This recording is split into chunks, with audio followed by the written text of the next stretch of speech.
Hi everybody, this is Ellen. In this tutorial I'm going to show you how to make a blown egg doodle style. This is an actual egg that the contents have been removed through little pinholes, but then I've colored it basically with Sharpie markers or something similar to that, and then coated it with Mod Podge, although a spray sealer would work better, but I didn't have one. But I just love these because, for one, they are super delicate. I'll grab one that I started working on here, but you can hear how thin and delicate they are. I just love them. I think they're beautiful. You can do so many different designs with them. This one I think is a good way to start because you can kind of get some of your artistic work on, and then at the same time it's not super involved like some of the other ways you can do it. There's a way where you can use wax and then dye it, and then put some more wax on and dye it, and then at the end you remove all the wax and then you have what's left. Those are super pretty eggs, but they are much more difficult to make, and I kind of like how this looks, but they're great for gifts or just hanging around. You do not have to add the little hanger that I did. You can just leave them as eggs to sit around. I've made nests for them in the past to put them in. They're just fun to do, so I wanted to show you guys how to make it. So we'll kind of go through a couple of the things that we need to start. Of course, you will want an actual real egg. I've left this out of the refrigerator for a few hours, so it's room temperature. You don't want to use them right out of the refrigerator because then the yolk and the insides will be too hard to remove from the egg. Plus the egg will sweat as it cools, so then it'll be kind of wet on the outside, and we want these to be totally dry when we start to decorate them. So you want a real egg. I should also mention first, ask your parents before you start doing this so that they have an idea, or they can kind of look over this video to see if it's something that they would want you to do. Just because you are using an actual real egg, there is, the worry of salmonella poisoning because it is a raw egg in there. Although I will say that I've never had an issue with getting sick after doing this, and I even do the version of actually, once I put my pinholes in, I just blow the egg out like blowing out a balloon, and the egg will come out one end. I do have another way that you can do this so you're not actually doing that. Now that's what I'm going to show in the video, because honestly it sounds really gross when you're blowing the egg out with your mouth, but I've always done it that way. I've never gotten sick. None of my family has gotten sick doing it, so keep that in mind. Ask your parents first, please. Like I said, normally when I empty the egg out, I just blow it out like a balloon, but you can get a either be like a nasal aspirator or a bulb syringe. This one was actually for an ear, I believe. Old one that we just had laying around, and I've confiscated it from my crafts now, but it just squishes out all the stuff inside, and that's from the water that I washed it to make sure that it was clean before I used it. And then you'll want something to poke your holes with. I'm just going to use a push pin. You can use a nail if you're really handy and you have your parents' permission, or you are a parent or an adult. You can use a Dremel with like the smallest drill bit possible. I just think the push pin works easier. If you want to, let's see, you also want a paper clip that you've stretched out so that we can kind of scramble up the insides, so it makes it easier to remove the egg. And then you'll want things for decorating. I'm just going to use markers, or there's, for the long tassel that I put in through here, I did use a long piece of craft wire that I folded in half, and then I kind of twist this up at the end, so as I push it through I can pull through the cord. So you want something like this if you want to have a cord through it. Some beads if you want. I mean, it really just kind of depends up to you. You can glue stuff on this after you're done. Glitter, rhinestones, anything you can really think of. Cuticle sticks help to kind of push things where you want them, to get them to be in the right place. So just little tools that you can use. But first we'll get started with getting our stuff out of our egg. And this is the fun part, I guess, or the messy part. Normally I would suggest doing this at your kitchen sink, but I don't have a sink down here, so we're just going to use this. Or I should say sink in my craft room. So this is my egg that's been left out. It's room temperature. We need to poke holes in the top and the bottom, and you try and get them as centered as possible. It's not a huge deal. I usually make my holes pretty small because I guess I'm kind of used to doing this now. But You can make a fairly large hole and it's not a huge deal. You can cover it up with something. If you feel like it's too big, add some rhinestones, add a big kind of glitter piece to it. Or if it's not super large, you can put a bead cap over the top of your hole, glue it on there, or you can just, when you string something on, if you want to, then you can string this through before you tie your knots, and that'll cover any large holes you do. Obviously, if you crack the egg majorly, you do not want to keep using it. You'll want to get something out, or try another one again. But all I do is take my push pin. Now, I'm not really squeezing my egg. That's kind of the one thing, like, when my kids first started, they're like, I gotta hold on this tight because I'm gonna be poking this. They'd squeeze their egg and actually break their egg in this hand with not even doing anything with the push pin. So I'm just going to take the push pin, kind of find the top portion. It doesn't have to be perfect. I usually never do. And I just kind of start push. Once you apply enough pressure, you'll kind of get a point where it goes through that first layer. Then the rest of it should be fairly easy. Just keep pushing until it goes in. So I have a little hole there now, and you can make it bigger. See, this is the top of the egg, so I'll make this one just a little bit bigger. You just kind of go and break it around the hole that you already made. And it'll crack fairly easily. Just kind of pick at it till it's as big as you want. And you want to do the same thing on the other end. Find the bottom, kind of center it somewhere. Take your push pin and push it in. Like that. And then the one on the bottom I'm going to make a little bit bigger because I normally blow the inside out the bottom hole. So we want this one to be a little bit bigger than the top one. So you can see I'm just kind of picking it around. But they don't have to be super big. So like that. I definitely didn't line them up, but that's alright. And I mean, if you get bigger than this, don't worry about it, it's okay. Especially for your first try at doing an egg. Take some practice. So put this aside. Then what you'll want to do is take your paper clip that you've stretched out, and you're going to put it into the larger of the hole that you made, and you're just going to kind of scramble up the insides. I usually try and scrape the inside of the shell a little bit. Just keep mixing it up till it's nice. Doesn't have to be, you're basically just breaking the yolk. And I'm going to put this in here because it's got egg on it now. So normally what I would do is I'd be over the sink and I would just put my mouth around this and I would blow out the other end and the egg would come out this end. But because, like I said, it's gross and people worry about the salmonella aspect, I'm just going to use this bulb syringe and I'm going to hold it over the hole at the top and squeeze. And you can see my egg is starting to come out the bottom. Usually the egg white comes out first.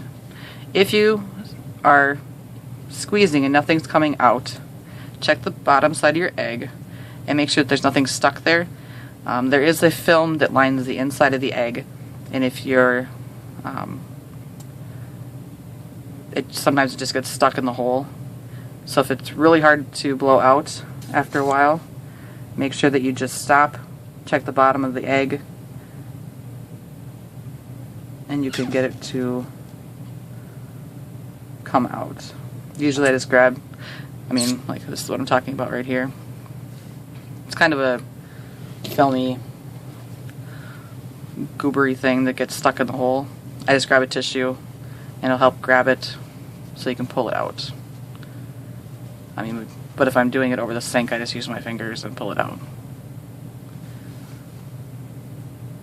So you want to get that out of the way, because if that plugs up your hole, then it'll make it a lot harder to blow anything out. And I'll just keep getting the rest of this out. And the reason why my egg came up the top is because I I was still holding it down here when I let the syringe fill it back up with air.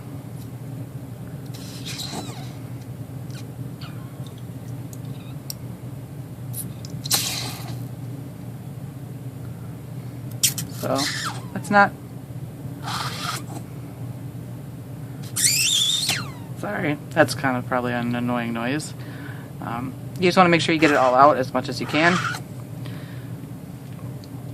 Then you kind of wipe it up.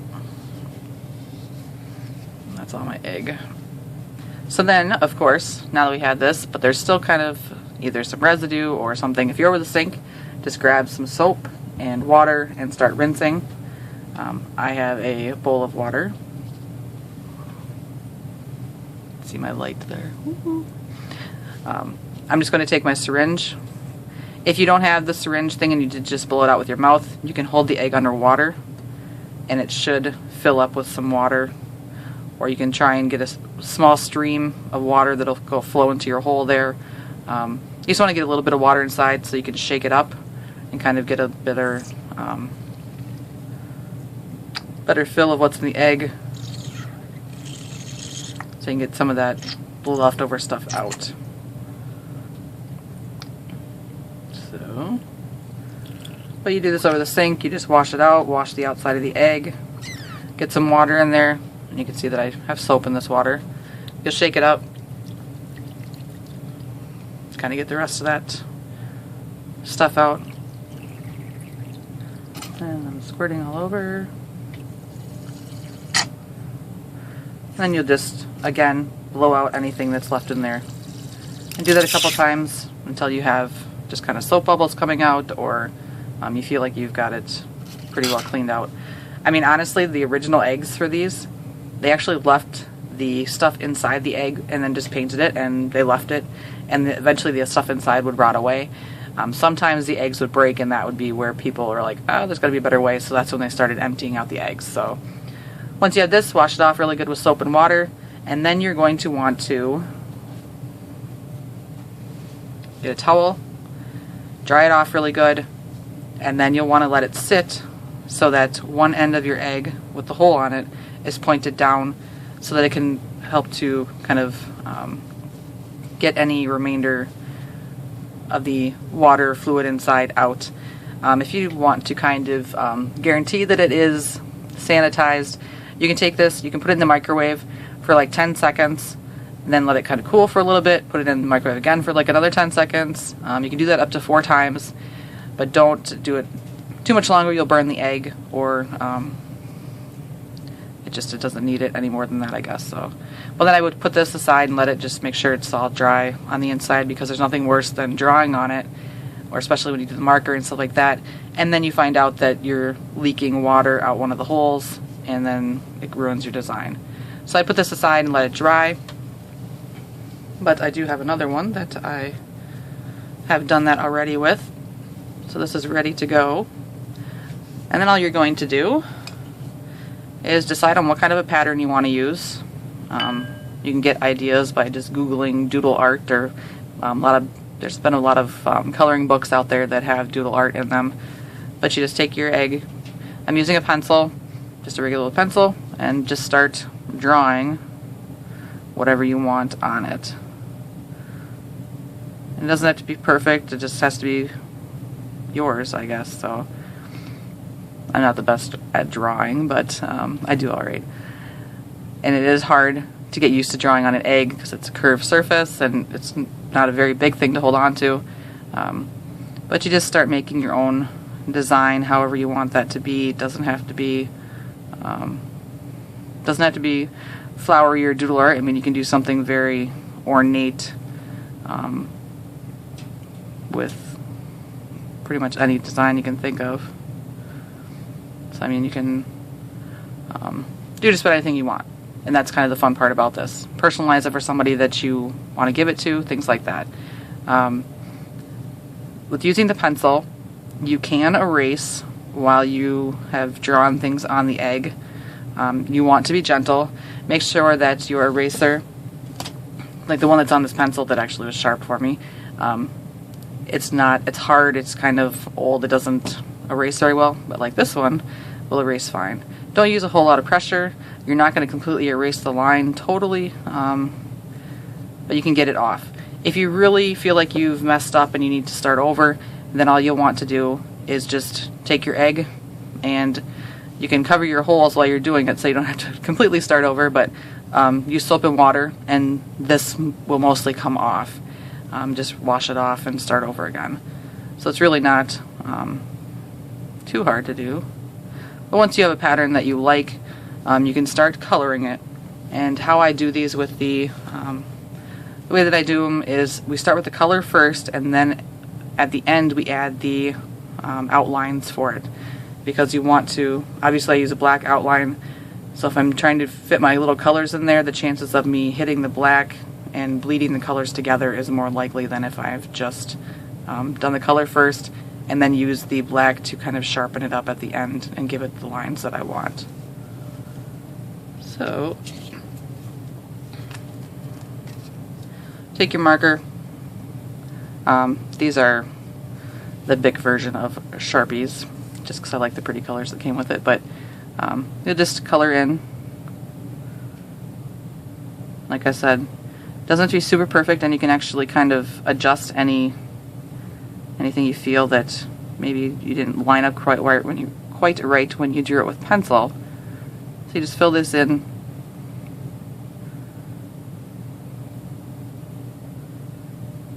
To your lines. And usually when I do this, like I draw on the entire egg first so that I have my whole design in pencil. And then I'll start with the marker, do my colors, and say, like I would fill in this little rainbow, the flower, and then I would work on, then I'd fill in with the black marker, just because that way it kind of gives you, just to do it in little sections, so that you're not, when you come back to do the outline, you're not like, God, where did I leave off what I just did? I usually kind of hold this like right on my lap when I color, so this is a little different holding it away from me. I just want to get the colors on there. The only other thing I'd suggest is that even though they are permanent markers, they do have a drying time to where before they're kind of set. And with that, as you're coloring, if you get kind of ahead of yourself, sometimes I'll color into another color. You can see that I've hit the orange here and I pulled it into my yellow.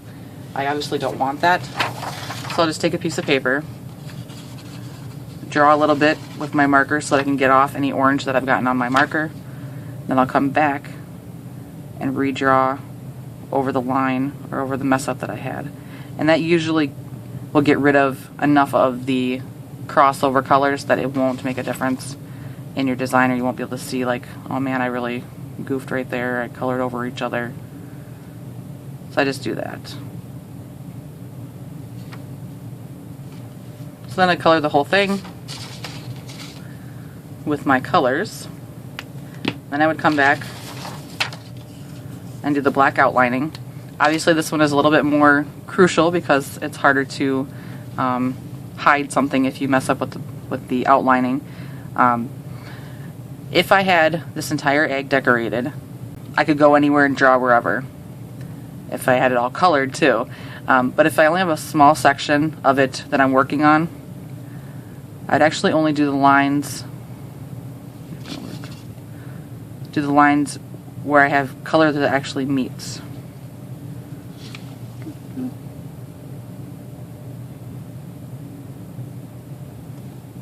So I can color in between here, and that is goobered.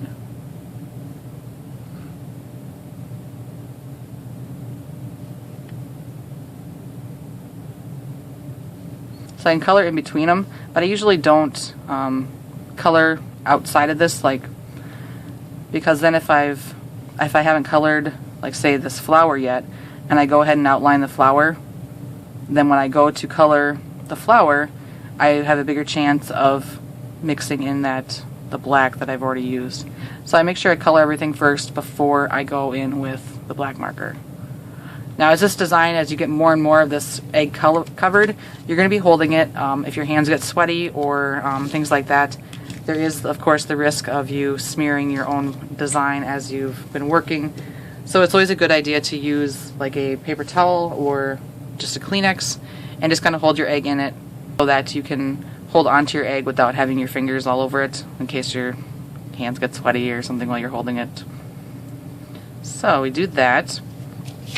Now for the,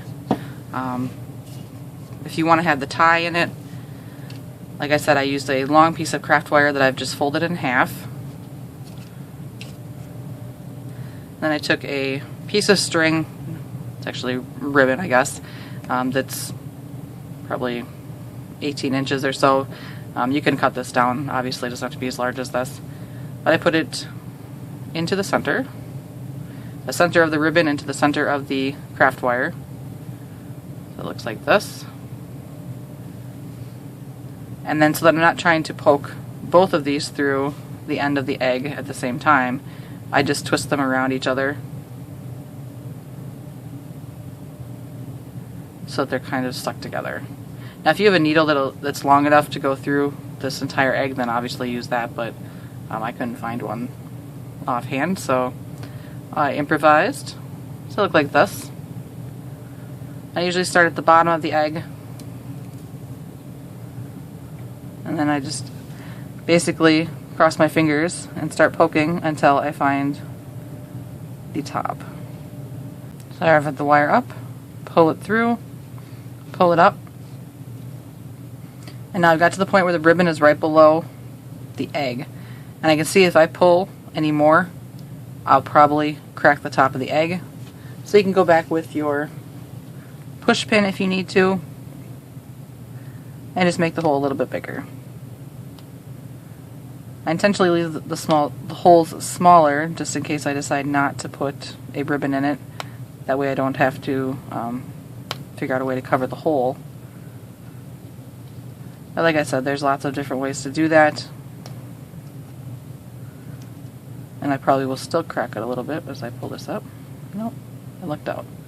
So I've got it pulled up. Pull it up a ways. And you can take out your threading tool.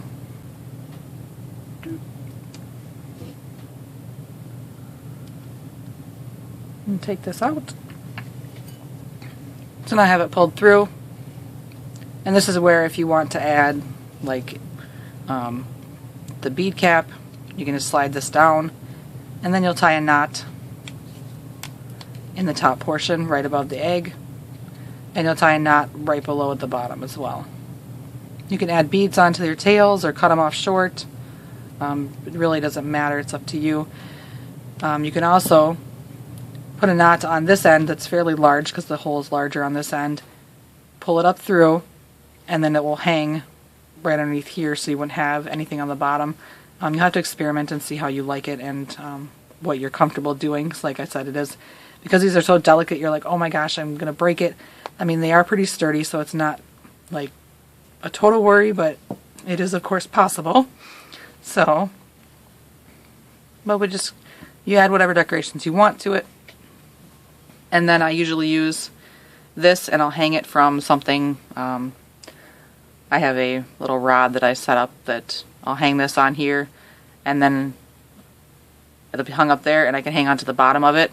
And I use for this other one, I use the Mod Podge to just paint on the paintbrush.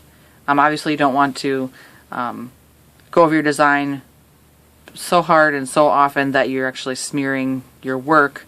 But I just took a paintbrush, I started at the bottom of the egg actually, worked my way up to the top, all the way around, because it's easier to hold on to the top of the egg as it's on a pole or something and kind of twist it and get the bottom first, because then as you're done, this will be hanging here, and you can just kind of paint down and cover up with the gloss. Although of course, like I said, it'd be much easier if you had a spray one that you could just go on, but I didn't have that with me. I don't know where I put mine, of course. So they're not super hard to do. They're a little messy. Make sure you, like I said, you ask your parents how they want you to do it, because there is the raw egg factor involved, but my kids have always done it with just blowing it out like a balloon and it's been fine. But I hope you give this a try. I think they can turn into some really beautiful work, and especially because they are so delicate, you love what you've done when you're finished with it. I have quite a few that I'm going to finish for Easter time, and now I have one more that I just blew out for you guys, so this one's going to be all circles when it's done. I don't know what I'm going to do with this one yet, but I mean, there's tons of different ways that you can decorate these, but I just figured I'd show you how to do the doodle one, because that one, everybody seems to like these little kind of doodle patterns, but I love them. So I hope that this was informative for you, and that you are able to make your own little doodle eggs, or blown out doodle eggs. If you do, I would love for you to share them with me on my Instagram, which is at Crafting Fantastic, or on my Facebook, which is feelinspiffy or Crafting Fantastic. They'll both find me. And of course, if you want more of these wonderful tutorials like this, giving this video a big thumbs up. Please don't give it a thumbs down if you don't do that. Just give a thumbs up, or just don't do anything. Or subscribing to my channel so you know when I'll come out with new things. And don't worry, there's still, of course, more Rainbow Loom stuff coming, but I will be incorporating more things that I enjoy doing, or that I don't see very often in the crafting world, because I think that they're just kind of little hidden gems. Like, I don't see very many kids that know about these, and so I think it'd be awesome to have I have all of you awesome people watching these videos, and so it gives me the ability to kind of have this nice platform of people to share some of these projects that I think that a lot of people aren't aware of. And so I think that's awesome, and I'm definitely going to take advantage of that and show you some of these things that you may never have seen or heard of or think is crazy, just because they shouldn't be forgotten or to be for a select few. Everybody should be doing some wonderful artwork all the time. But thank you very much for watching. I definitely appreciate it, and I will have more for you soon.